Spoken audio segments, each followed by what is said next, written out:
si ka mundësi kujtim që lajmin për zonjën Balluku e ka nxjerrë Gazmet Bardhi, kryetari i grupit parlamentar dhe nënkryetari i Partisë Demokratike.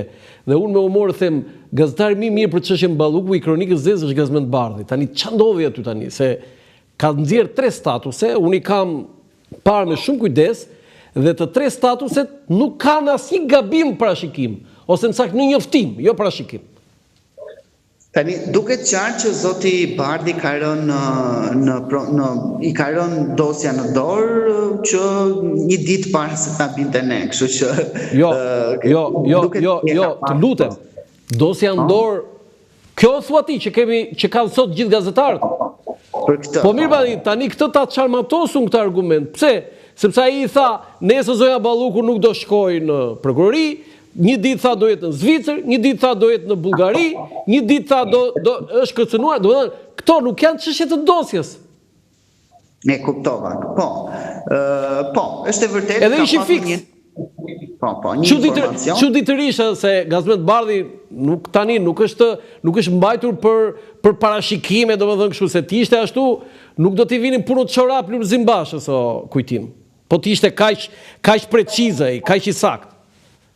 Mirë, në rastin konkret duket se ka patur një burim të rëndësishëm, siç duket, por duhet kuptojmë një gjë, që është njoftuar në atë kohë nga opozita që e ka thënë e para, po pastaj është vërtetuar dhe nga gazetar, që zonja Balluku ishte thirrur dhe vetë Po pra, domethënë ti e konfirmon që lajmin i parë i dha Gazmet Bardhi, jo gazetarët.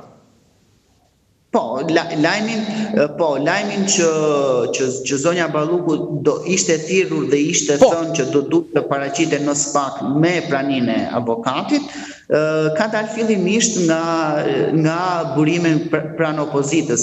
Nuk jam shumë i qartë tani nëse Gazmet Bardhi e ka publikuar apo jo. Kujtime, di pse ta them këtë, se tani ne gazetarët kemi qef tani të jemi ne, por në këtë rasti Gazmet Bardhi thashun, mund ta shkruash aty bile që në këtë rast u tregua gazetari më i mirë i Kronikës Zezë.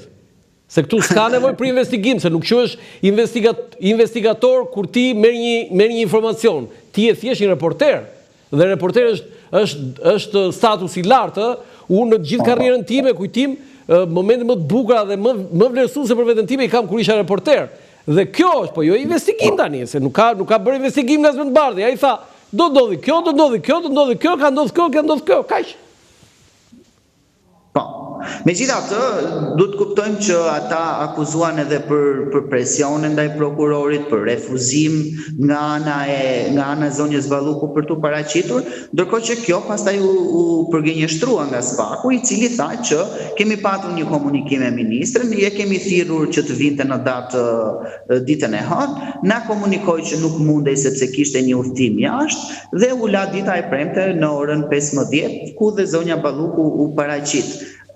Domethënë Bardhi kishte informacionin, por normalisht interpretimin pastaj e kishte. Kujtim, tani këto janë teknikalitetet të avokatëve që ne i dim tani. Është gjëja më normale kur dikush thirret jo një ministër, dhe zëvendës kryeministja, por edhe njëri i thjesht, një qytetar i thjesht, pa ndonjë status publik, që i kërkon prokuria filan datë të vijë, ai ka të drejtë ligjërisht që atë datë, atë ditë, atë orë nuk mundem, për një arsye shëndetësore, udhëtim, më thoni jam i gatshëm për një ditë tjetër që ta koordinojmë bashkë. Është e drejtë çdo kujt dhe këtu zonja Balluku nuk ka ndonjë gabim në kuptimin juridik. Moral mund të thuash që ai ishte udhëtimi në Zvicër më i rëndësishëm, ai i trenave se sa thirrja në SPAK, çdo kush do thotë që çdo angazhim dhe impenjim tjetër nuk vlen kur të thret SPAK-u, të ka thirrur shteti, sepse SPAK-u çfarë është prokuria në emër shtetit?